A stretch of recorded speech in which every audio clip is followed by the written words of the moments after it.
El título de la conferencia que se me encargó desarrollar, El Espíritu Santo y la Evangelización, contiene en sí mismo el bosquejo de las tres secciones en que voy a presentar el trabajo. Primero, el Espíritu Santo. Segundo, la evangelización. Y tercero, la relación existente entre ambos para que la evangelización resulte efectiva. Primero, el Espíritu Santo. La respuesta más breve y sencilla que cualquier persona nos daría si le preguntásemos qué sabe sobre el Espíritu Santo sería que es la tercera persona de la Trinidad y por lo mismo Dios con el Padre y el Hijo. Ahora bien, a la hora de explicar el significado de esa breve y sencilla frase, la cosa no resulta ni tan breve ni tan sencilla. La doctrina de la Trinidad es la más difícil de las doctrinas cristianas. No resulta difícil el exponer en qué consiste. Es fácil decir que Dios es uno y que los tres son uno. Tampoco es difícil decir que en la deidad hay tres personas y una sola sustancia. Pero cuando queremos explicar e interpretar estas afirmaciones de forma inteligible, entonces casi todo lo que decimos corre el peligro de caer en alguna clase de herejía. Por un lado está el peligro del triteísmo, convirtiendo al Padre, al Hijo y al Espíritu Santo en tres seres independientes y por lo mismo en tres dioses. Por otro lado está el peligro del unitarianismo, esto es, creer que solo el Padre es Dios y que el Hijo no es más que una criatura extraordinaria y que el Espíritu Santo es solo una fuerza o un poder impersonal. Y es que ningún ser humano puede conocer a Dios en el pleno sentido de la palabra, porque lo infinito no puede ser comprendido plenamente por lo finito, y la criatura jamás podrá comprender totalmente al Creador. El hecho más importante que debemos tener presente es que la doctrina de la Trinidad no es algo que una persona ha deducido basándose en unos principios y siguiendo después unos razonamientos lógicos. La doctrina de la Trinidad ha sido desde el principio la interpretación de una verdadera experiencia cristiana. Los cristianos creemos en Dios y no albergamos la menor duda sobre la deidad de ese Dios. Creemos asimismo que Jesucristo intervino en el mundo y en nuestra vida y que es una persona que no puede interpretarse en términos meramente humanos. Hay que pensar en Él en términos divinos. Pero en la experiencia cristiana interviene de igual manera el Espíritu Santo, guiando, dirigiendo, controlando, sosteniendo e iluminando nuestra vida. Tampoco el Espíritu Santo puede interpretarse en términos humanos, ni como una mera fuerza o poder impersonal. Por ello los cristianos tuvieron que buscar en la deidad cabida para el Padre, para el Hijo y para el Espíritu Santo. Es igualmente importante saber que al hablar de tres personas en la Trinidad, estamos utilizando un término, persona, que en latín significa máscara y que procede de los antiguos dramas.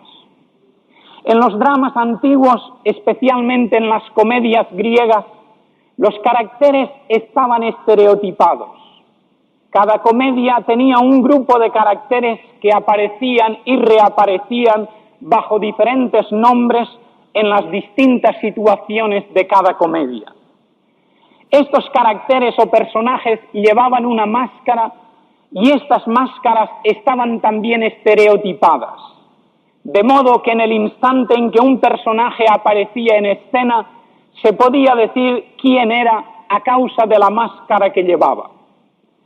Si conectamos la palabra persona con la idea mencionada, recibimos la ayuda descriptiva de que las tres personas de la Trinidad representan las tres partes que Dios juega en el drama de la creación, de la redención y de la vida cristiana. Dios en ese drama divino hace las veces de creador, redentor y sostenedor. Como Dios Padre es el creador, como Dios Hijo es el redentor, como Dios Espíritu Santo es el sostenedor.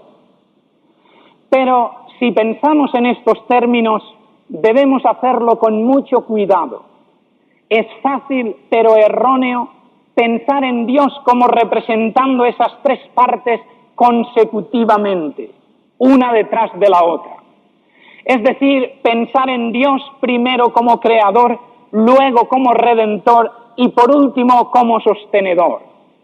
Esta es la herejía de los monarquianos modalistas, llamados también sabelianos, a causa de su líder Sabelio, quienes afirmaban que las tres personas de la Trinidad no son más que tres distintas energías o modalidades de la misma persona divina. También fueron conocidos como patripasianos porque como consecuencia de su doctrina afirmaban que era el Padre quien había sido crucificado.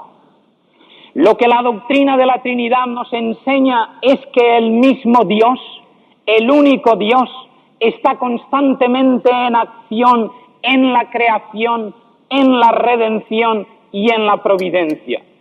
El poder que creó, el amor que redime y la gracia que sostiene son uno y el mismo y han estado actuando desde toda la eternidad. Pero al hablar así parece que nos hallamos con algo contradictorio. En Hechos 2 tenemos el relato de los acontecimientos de Pentecostés, conocidos como la venida del Espíritu Santo. En Juan 7:39 se nos dice que aún no había venido el Espíritu Santo porque Jesús no había sido aún glorificado. Algunas versiones, como la de Moffat, traducen: todavía no estaba el Espíritu porque Jesús todavía no había sido glorificado. Sin embargo, esto no es lo que significa el texto. Puede ser que una gran fuerza o poder haya existido siempre y que solo haya sido reconocida a partir de un momento histórico determinado. La energía nuclear, por ejemplo, ha existido siempre, pero los hombres solo pudieron usarla desde el siglo XX. Algo parecido podría pensarse del Espíritu Santo.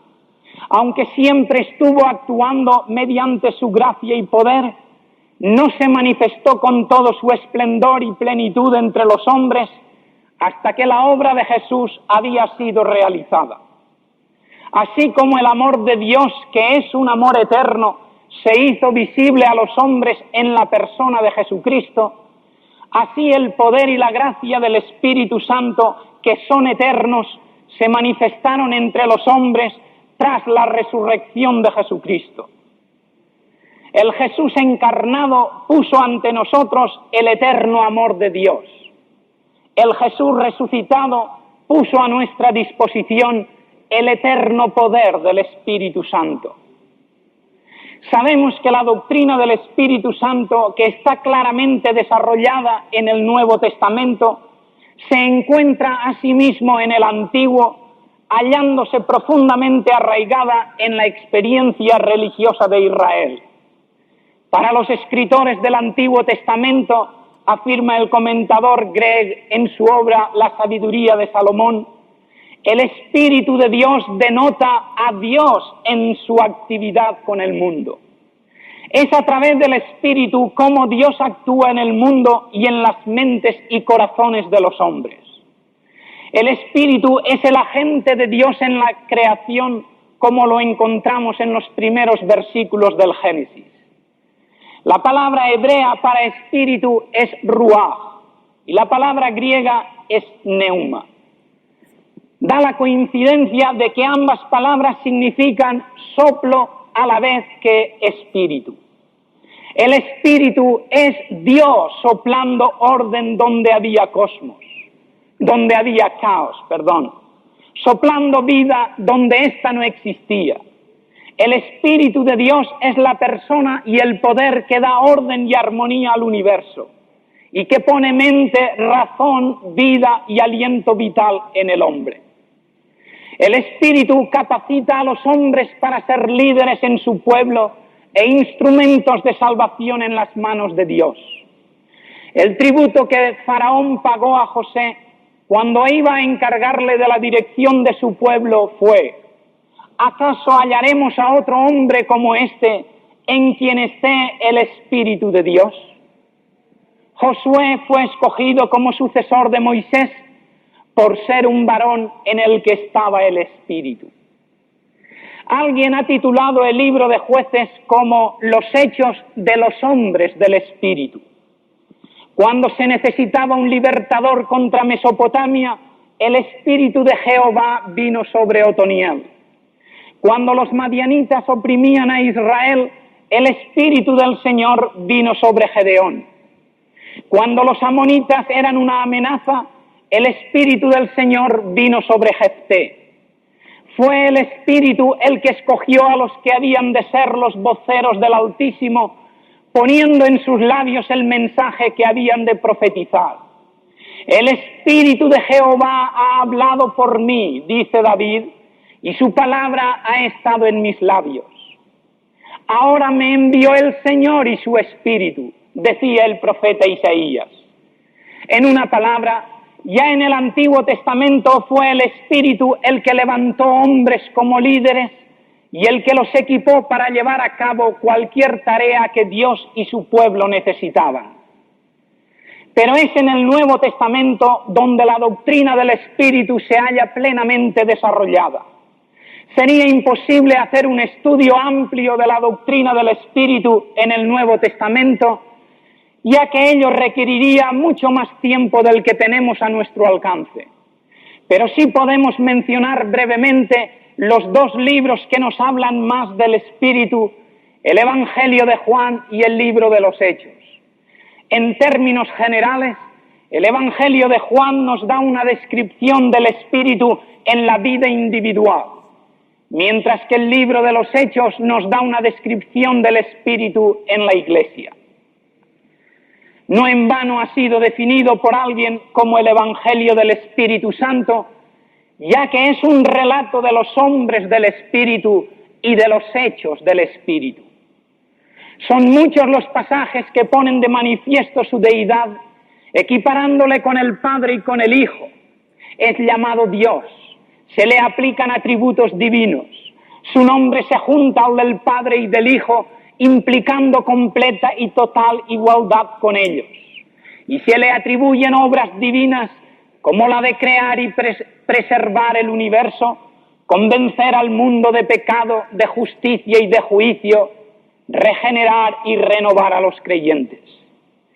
Pero es de suprema importancia el que creamos en el Espíritu Santo, no solo como Dios, sino también como una persona divina que desea nuestra amistad, con quien podemos tener comunión y que nos capacita para que la obra de evangelización sea efectiva.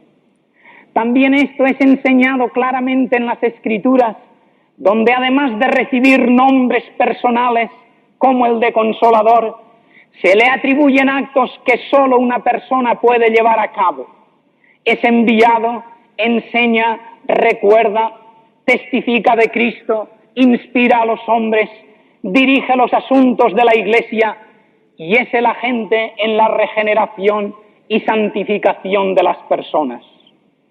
Estas y otras actividades del Espíritu Santo testifican de su deidad completa, a la vez que nos lo demuestran como una verdadera persona que interviene en la vida de los creyentes y en la marcha de la Iglesia, y no como un simple atributo o un poder impersonal cuya influencia deriva de Dios. Segundo, la evangelización. Para tener una idea clara del concepto neotestamentario sobre la evangelización, debemos empezar rechazando ciertas impresiones falsas con respecto a la misma. Lo que no es evangelización. En su libro La evangelización efectiva, el doctor Suessey señala que para mucha gente evangelización es cualquier cosa que se hace en la Iglesia. Esta es una excusa, comenta el citado autor, aducida lo mismo por individuos que por iglesias, para justificar su negligencia en la evangelización. Con frecuencia hacemos cualquier cosa menos evangelizar. Se pueden hacer muchas cosas, pero no estaremos evangelizando mientras no estemos confrontando a los pecadores con el Evangelio de Cristo. Desde luego que la labor evangelística puede y debe ser realizada de diversas maneras, mediante la predicación, el testimonio personal, la enseñanza en la escuela dominical, la distribución de literatura, los programas radiales, la beneficencia, etc. Pero se emplee el método que se quiera, la evangelización siempre consistirá en tratar de reconciliar a los pecadores con Dios. O dicho en otras palabras, en dar a conocer a Cristo a los hombres de tal forma que cada uno se vea en la necesidad de hacer una decisión personal contestando a Cristo o sí o no. Segundo, la evangelización no consiste en aumentar el número de los que se unen a nuestras iglesias. Una evangelización genuina añadirá gran número de personas a nuestras iglesias, pero esa no debe ser la meta final de nuestra evangelización. Muchas veces quemamos demasiado incienso en el altar de las estadísticas. Nos preocupamos por conseguir en cada nueva campaña más resultados que en la anterior, en vez de mantenernos fieles presentando con claridad el Evangelio y dejando a Dios el resultado de una profunda convicción y una conversión genuina. Corremos delante de Dios tratando de recoger el fruto cuando aún no está maduro. Es verdad que anhelamos incrementar la membresía de nuestras iglesias, pero la membresía debe venir después de una verdadera conversión, pues una iglesia formada por personas no regeneradas es desastrosa. La verdadera prueba de nuestra evangelización, si es o no eficiente, consiste en la permanencia de los convertidos. ¿Qué pasa 7 u 8 meses después de la campaña evangelística? ¿Permanecen los que hicieron profesión de fe? ¿Creció el poder espiritual de la iglesia? ¿Aumentó el número de alumnos en la escuela dominical? ¿Acaso siguen todas las cosas como antes de la campaña? La mejor prueba de que nuestra evangelización es deficiente consiste en nuestro fracaso en conservar a los convertidos, incluyéndolos en el ministerio total de la Iglesia. Y tercero, la evangelización no consiste en sincretizar diversas formas de creencia y culto. Hace algunos siglos el budismo entró en el Japón y se mezcló con el sintoísmo, dando lugar a algo que ni era budismo ni era sintoísmo. Algunos evangelistas se contentan con amalgamar el cristianismo con cualquier doctrina religiosa que encuentran en sus respectivas áreas de trabajo. Pero evangelizar no consiste en cristianizar ciertas doctrinas no cristianas. Esto fue lo que hizo Agustín de Hipona con Platón y Tomás de Aquino con Aristóteles. Pero el resultado fue nefasto para el cristianismo, ya que debido a ello se introdujeron y aún perduran muchas ideas paganas en la teología cristiana. Los hombres no son salvos escribiendo nuevas fórmulas en sus credos, ni obtienen la justificación añadiendo nuevas imágenes y santuarios a los que ya poseen. Los hombres solo pueden ser salvos mediante una experiencia interna y personal con Cristo, y esta es la meta que debemos perseguir cuando evangelizamos. El mundo que Pablo encontró no era muy diferente al nuestro moralmente hablando. Existía el odio racial, la discriminación social, y la indecencia moral. Pero cuando él fue a Asia, no trató de conseguir una coalición espiritual con las religiones paganas, sino que se esforzó en conseguir una completa adhesión y fidelidad a Cristo. Lo que sí es evangelización. Tras rechazar algunos conceptos erróneos sobre la evangelización, podemos llegar al concepto básico de la misma mediante el estudio de 5 palabras claves que encontramos en el Nuevo Testamento en conexión con la tarea de impartir las buenas nuevas de Dios con respecto a la salvación de los pecadores a través de la obra redentora de Cristo. Primero, la palabra evangelizo, equivalente a nuestro término evangelizar, que encierra la idea de hacer propaganda. Así se halla en Hechos 21:8. Segundo, la palabra querizo, que significa proclamar, se halla en Mateo 4:23 y describe al mensajero de un rey antiguo que va de ciudad en ciudad dando a conocer los decretos reales. Tercero, la palabra didasco, cuyo significado es el de instruir explicando. Es el término más usado para describir el ministerio de Jesús, quien revelaba e ilustraba las grandes verdades espirituales en forma convencional. Mateo 9:35. Cuarto, la palabra maceteuo, que quiere decir hacer discípulos. Se pone en labios de Jesús al dar a sus discípulos la gran comisión, Mateo 28:19. Este término incluye mucho más que enseñar. Encierra también la idea de convertir. Indica algo más que encaminar a una persona a hacerse cristiana. Significa también hacer de ella un estudiante y un aprendiz de las doctrinas. Y por último, la palabra martireo, que significa ser testigo. Fue usada por Jesús al decir a sus seguidores antes de su ascensión: me seréis testigos en Jerusalén, en Judea, en Samaria y hasta el fin del mundo. Un testigo en este sentido, en el sentido estricto de la palabra, es una prueba o evidencia.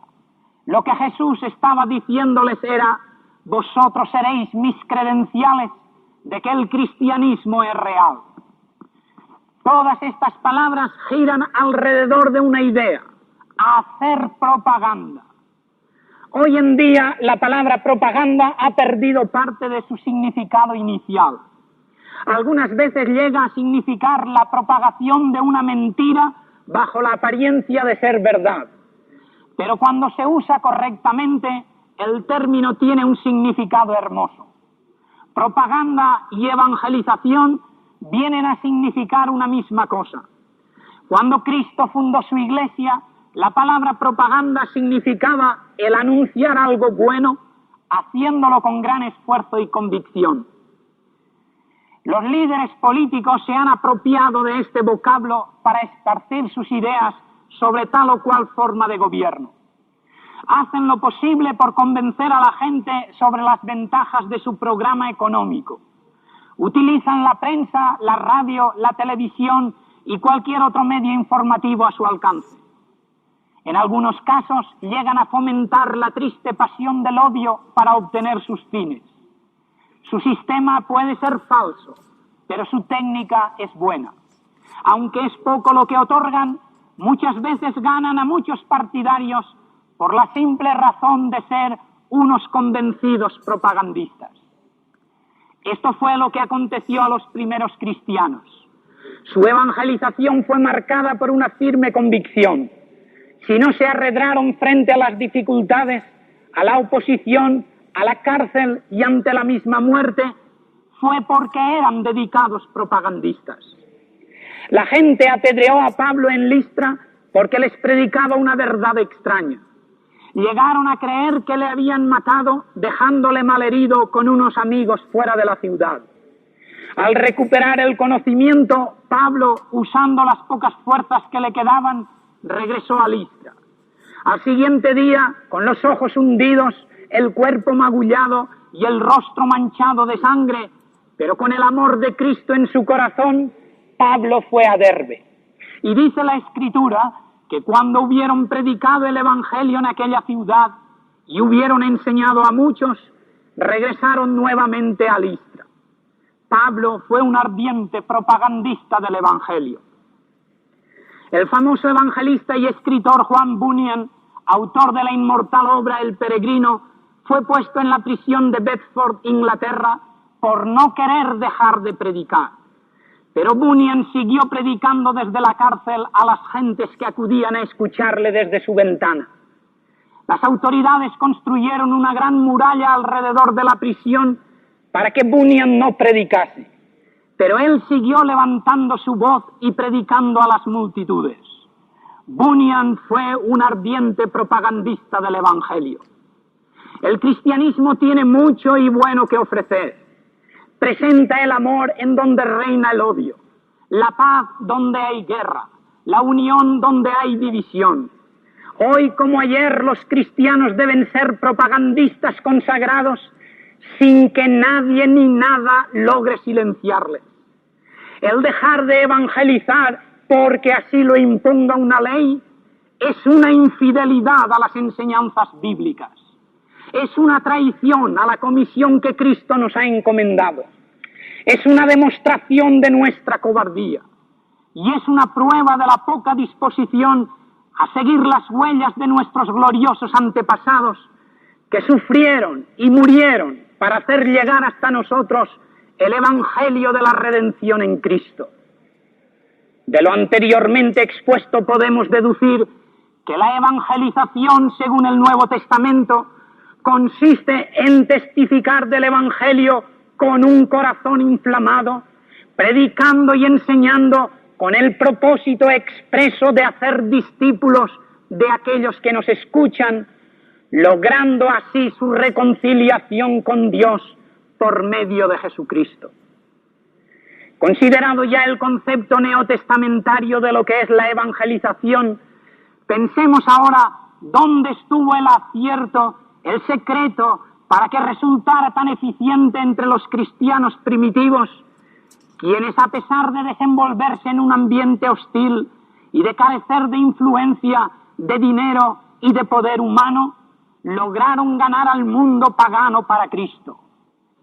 Eran un pueblo con un mensaje, como reza el lema de nuestro Congreso. La obra del Espíritu Santo en la evangelización. El Espíritu Santo y el evangelista.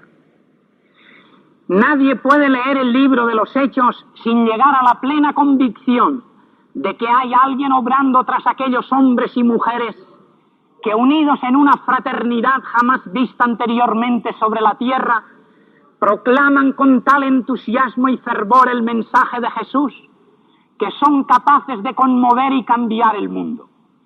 Es el Espíritu Santo que fortalece, ilumina y guía a esos valientes ganadores de almas, a la vez que hace que Cristo sea real en sus vidas. Tan destacado lugar ocupó el Espíritu Santo en la evangelización de la Iglesia primitiva, que con razón se ha designado al libro de los Hechos del Espíritu Santo.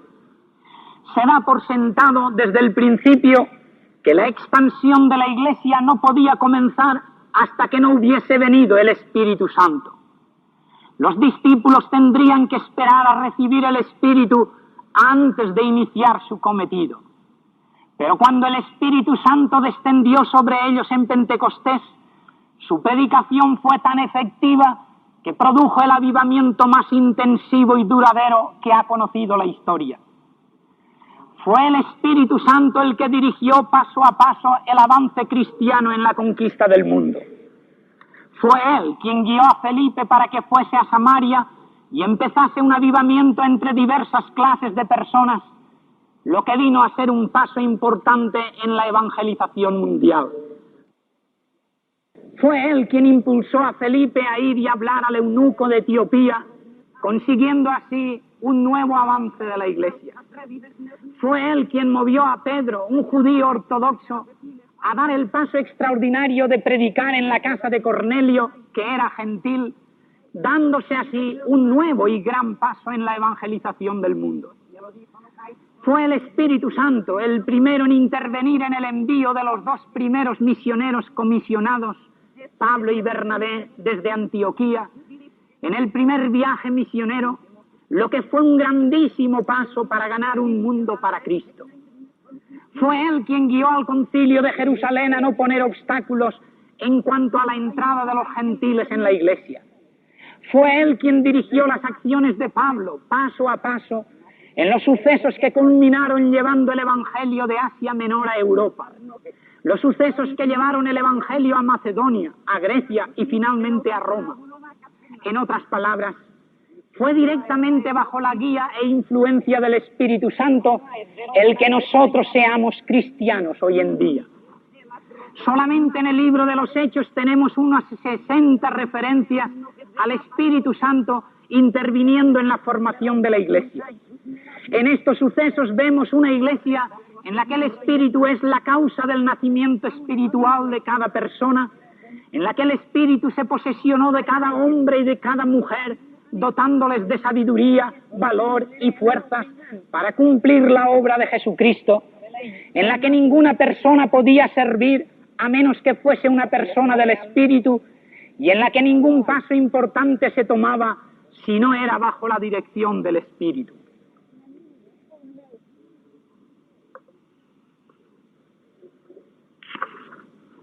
El verdadero espíritu de evangelización no puede existir sin la presencia y el poder del Espíritu Santo. Es Él quien redarguye a los pecadores convenciéndoles de su situación, quien regenera a los arrepentidos otorgándoles poder para cambiar de vida y seguir a Cristo, quien mora en los creyentes capacitándoles para ser testigos eficaces, quien inspira a sus siervos dándoles el mensaje oportuno para cada situación.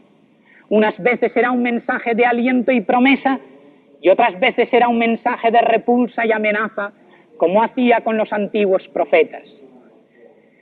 Sin la dirección que emana del Espíritu Santo, no hay evangelización posible. Por eso la labor de los apóstoles solo pudo ser efectiva después del día de Pentecostés. La mejor noticia que pudieron recibir los discípulos que iban a quedar en Jerusalén para llevar adelante la obra en un mundo hostil e incrédulo fue que ellos no estarían solos para testificar de su Señor. En su sermón de despedida en el aposento alto, Jesús les prometió un ayudador. Jesús sabía que sus discípulos eran testigos entusiastas de sus milagros, que habían sido instruidos cuidadosamente en la verdad, que estaban plenamente convencidos de que el mundo necesitaba su predicación y que sus corazones estaban ardientemente inflamados de celo por la salvación de las almas. Pero Jesús sabía que todo esto no era suficiente. Sabía que el mundo, con su dureza y frialdad, era capaz de acabar con aquel celo y entusiasmo. Sabía que sus discípulos iban a encontrar dura oposición y fuerte crítica, y que por lo mismo necesitarían algo más que conocimiento, visión y entusiasmo. Necesitarían el poder de lo alto. Por eso en las instrucciones que les dio antes de su ascensión les dijo: permaneced en Jerusalén hasta que seáis revestidos de potencia de lo alto.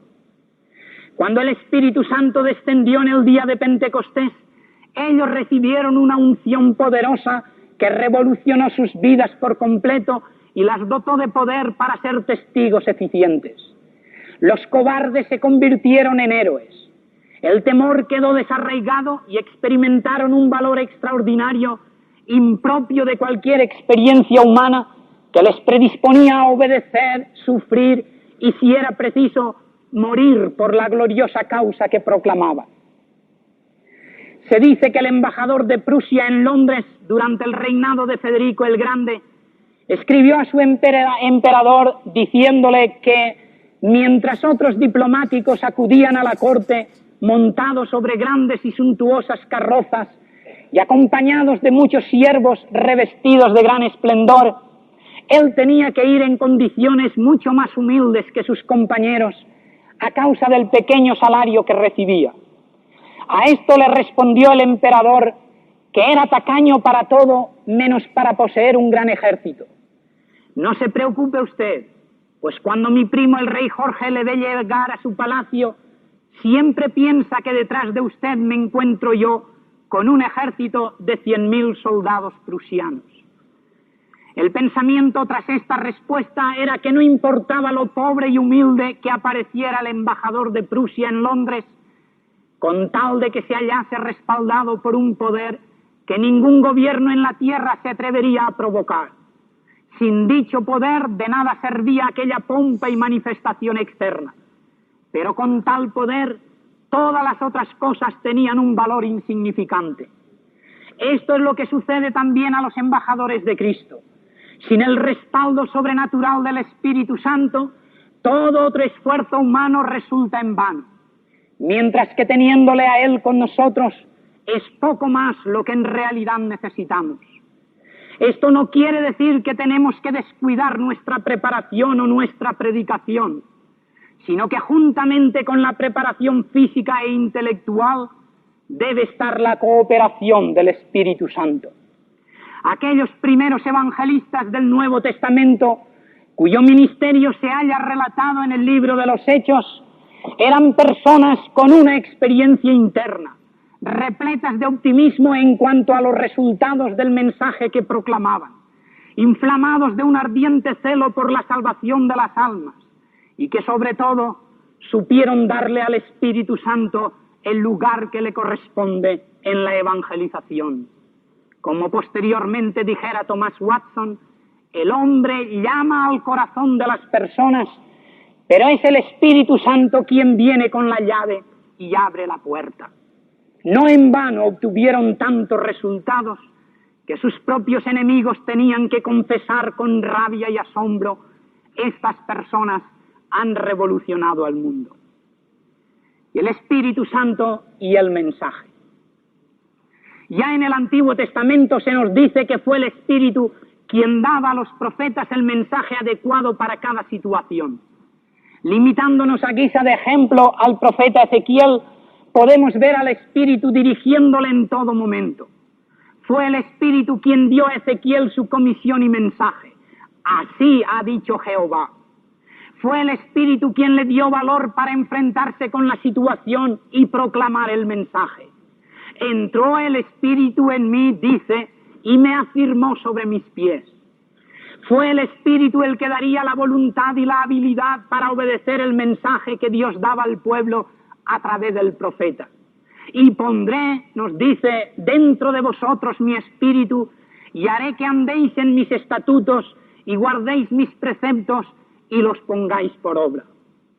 También en el libro de los Hechos se nos dice repetidas veces que el Espíritu daba a los hombres sabiduría para saber lo que tenían que decir y valor para decirlo. Esto es lo que aconteció con Pedro, Esteban y Pablo.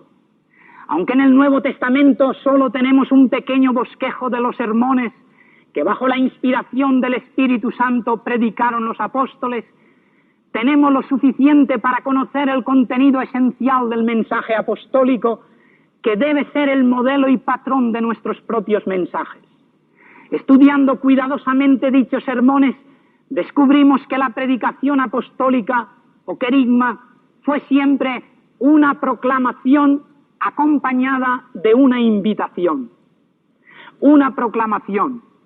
La predicación apostólica no tuvo que ver tanto con conceptos abstractos como con sucesos acontecidos en el tiempo y en el espacio. No tuvo por objeto la exposición de homilías morales, sino el relato de acontecimientos reales. ¿Cómo y por qué Dios se hizo hombre? Puesto que la fe cristiana se basa en hechos históricos sobre la persona y la obra de Cristo, los primeros cristianos se esforzaron en anunciar dichos hechos. Sabían que las personas necesitaban oír y entender las grandes verdades de la revelación antes de poder creer en Cristo. Los apóstoles y discípulos fueron proclamando a las gentes que Dios estaba en Cristo reconciliando al mundo consigo mismo. Aclararon que hay una salvación completa y libre para todo pecador arrepentido a través de la obra que el Hijo de Dios realizó en la cruz del Calvario. Expusieron sencilla pero claramente las doctrinas sobre la muerte, resurrección y soberanía de Cristo.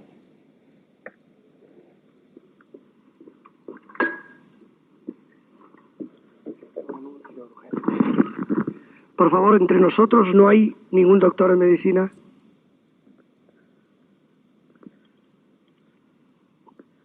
Es que hay un asunto grave de una persona y preguntan si hay algún médico entre nosotros. Perdón.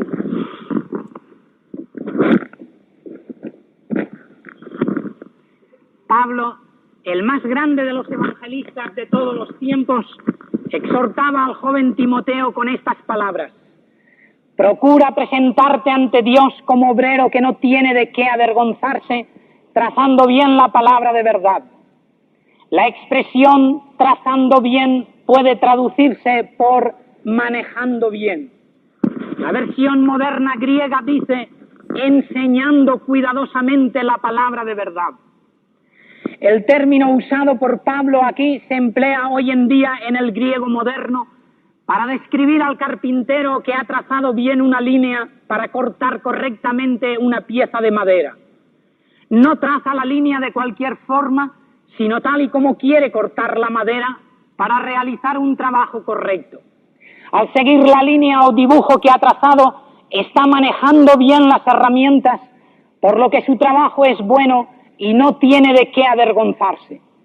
Solamente el que expone con cuidado las grandes verdades del Evangelio es un evangelista que no tiene de qué avergonzarse. También nosotros hemos sido llamados a trazar bien la palabra de verdad, pero mientras no expongamos sencilla y claramente las grandes verdades del Evangelio, de forma que incluso los niños puedan entendernos, no estaremos evangelizando de modo que no tengamos que avergonzarnos. ¿Cuál fue el contenido de la proclamación apostólica? Fundamentalmente fueron tres las ideas centrales sobre las que giraba el contenido de su predicación. Primero, glorificar la persona de Jesucristo. Todo mensaje en el Nuevo Testamento glorifica a Cristo, presentándole claramente como al elegido de Dios y a través del cual Dios se manifiesta a sí mismo. Los predicadores novotestamentarios decían quién era Jesús de Nazaret, tanto por el cumplimiento de las profecías como por su propia experiencia. Los apóstoles enfatizaron de forma especial la resurrección de Cristo, ya que ella demuestra su realeza y la realidad de sus demandas. Creer que fue Dios el Padre quien levantó a Jesús de entre los muertos y le exaltó a su diestra, era creer que Jesús de Nazaret, al que muchos quizá vieron en el acto de la crucifixión, era verdaderamente el Hijo de Dios. Era reconocerle como al único mediador entre Dios y los hombres. Era creer en la suficiencia y finalidad de su sacrificio expiatorio. Era creer que su sangre preciosa había satisfecho totalmente las demandas de un Dios santo contra un pecador arrepentido. En otras palabras, la resurrección de Cristo era el sello de la aprobación divina sobre la obra sacrificial de su Hijo, al que por lo mismo se debía reconocer y aceptar como a Salvador. La segunda idea era presentar a Cristo como Señor. Basándonos en las verdades fundamentales de la muerte y resurrección de Cristo, los predicadores del Nuevo Testamento le proclaman como a Señor. El Imperio Romano estaba compuesto de multitud de pueblos de diferentes razas, lenguas y religiones. Para unificar tanta variedad y diversidad dentro del imperio, los romanos establecieron el culto al emperador como religión obligatoria para todos. En las distintas provincias del imperio se levantaron templos al César y se instituyeron ceremonias religiosas en su honor. Los emperadores permitían que cada ciudadano pudiese conservar su propia religión con tal de que una vez al año asistiese a uno de los templos en honor del César y ante testigos quemase un granito de incienso a la vez que gritaba César Kyrios, es decir, César es el Señor. Como era de suponer, a pesar de la oposición y de las persecuciones, Los cristianos se negaron a tal reconocimiento y sumisión, confesando que ellos no reconocían a otro Señor que a Jesús, el cual era el Cristo. De aquí surgió el título oficial de el Señor Jesucristo, título que se le aplica después de su resurrección y ascensión a los cielos. Es digno de destacar que cuando los apóstoles predicaban que Jesús es el Señor, los oyentes se sentían tocados en el corazón y se rendían en sumisión a Él.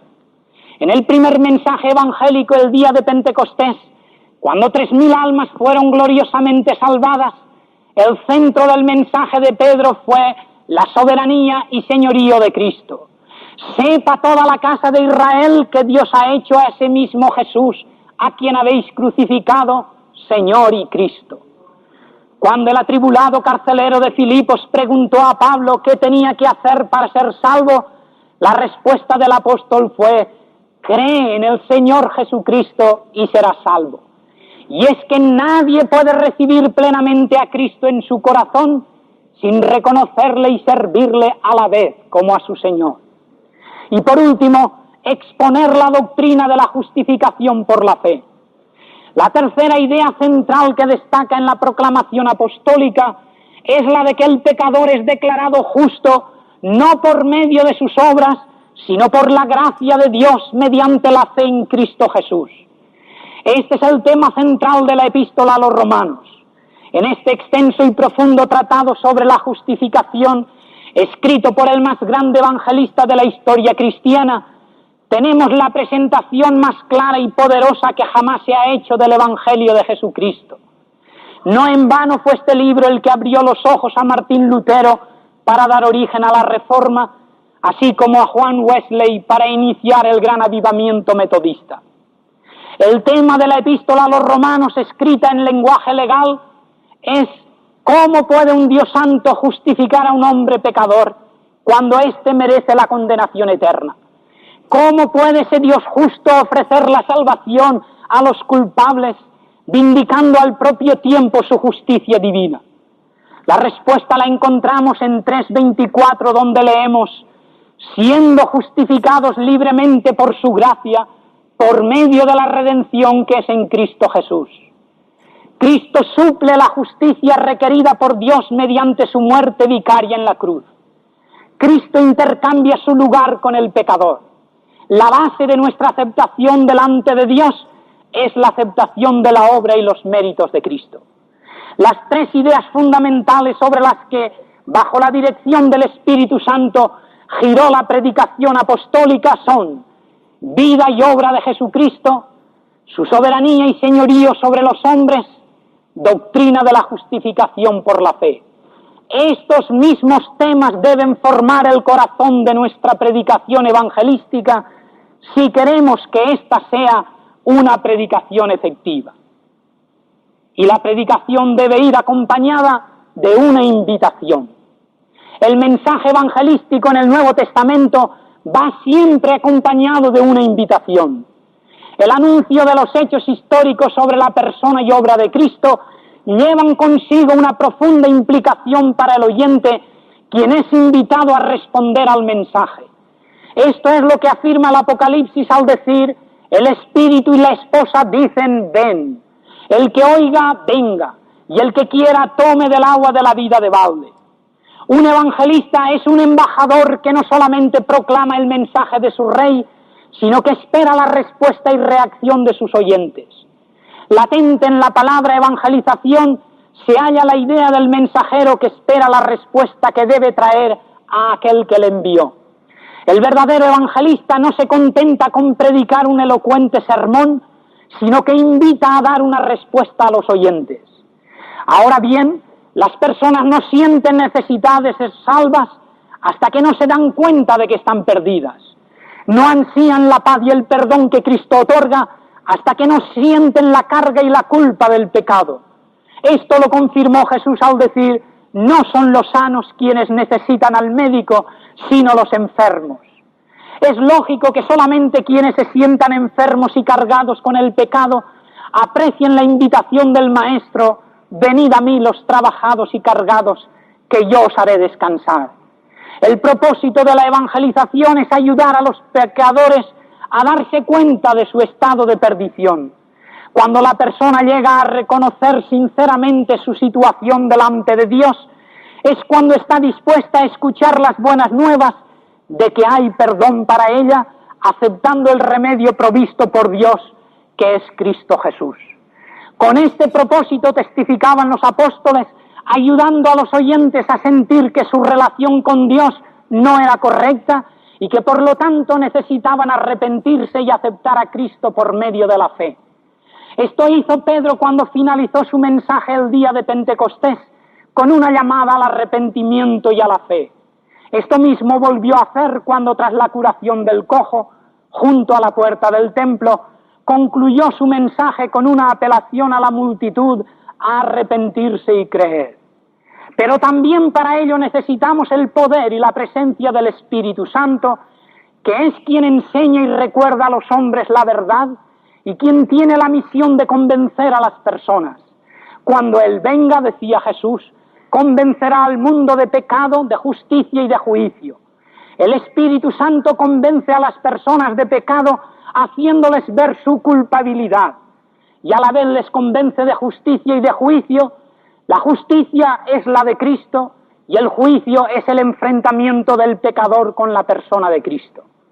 A la vez que el Espíritu Santo hace que el hombre se sienta pecador, mostrándole sus errores y la tragedia de su incredulidad, hace que el hombre se dé cuenta de que en Jesucristo se encuentra la perfecta justicia, y hace que el hombre, al aplicarse así esa justicia de Jesucristo, esté seguro de que sus pecados son perdonados y de que los poderes del mal han sido vencidos y juzgados.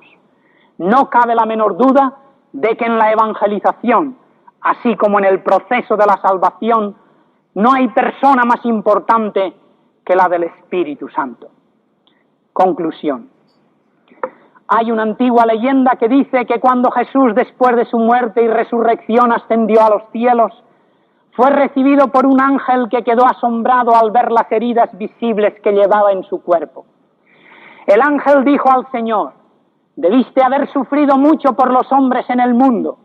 «Efectivamente», contestó Jesús. «¿Y saben ya todos los hombres», prosiguió el ángel, «cuánto le has amado y lo mucho que has sufrido por ellos?» «Oh no», respondió el Señor, «solamente hay unos pocos hombres y mujeres allá en Palestina que conocen la historia de mi amor». Entonces siguió diciendo el ángel: «¿Qué planes has hecho para que todos los hombres conozcan dicha historia?» «He encargado a Pedro, a Santiago, a Juan y a los otros que cuenten la historia a otras personas y que éstas la cuenten a otras hasta que todo el mundo la sepa», dijo Jesús. «Bien», añadió el ángel, «pero ¿qué pasará si Pedro, Santiago y Juan se olvidan? ¿O si los otros no cumplen con el encargo? ¿O si pasados muchos años los hombres se cansan y dejan de contar la historia de tu amor? ¿No has hecho otros planes por si acaso?» «Pues no he hecho otros planes», fue la respuesta de Jesús. «Yo cuento con ellos». Sí, Jesús cuenta con nosotros para la extensión de su reino en la tierra, como contó con los apóstoles y los primeros discípulos. Porque ellos evangelizaron con sencillez, pero con el poder del Espíritu Santo, somos nosotros cristianos.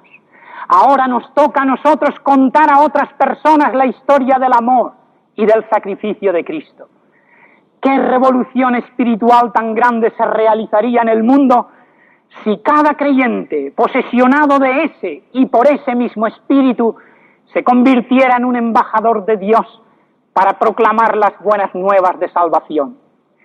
Ojalá cada uno de nosotros salgamos de este Congreso Ibérico sobre evangelización plenamente convencidos de que Cristo cuenta con nosotros y de que tenemos que tener un plan para evangelizar y ganar almas. Pero ojalá estemos igualmente convencidos de que nuestros esfuerzos serán en vano, a menos que, como los apóstoles y los primeros discípulos, contemos con la colaboración del Espíritu Santo, guiándonos con su sabiduría, fortaleciéndonos con su poder y convenciendo a los pecadores de su culpabilidad y necesidad de arrepentimiento. no es con espada ni con ejército, dice el Señor, sino con mi espíritu.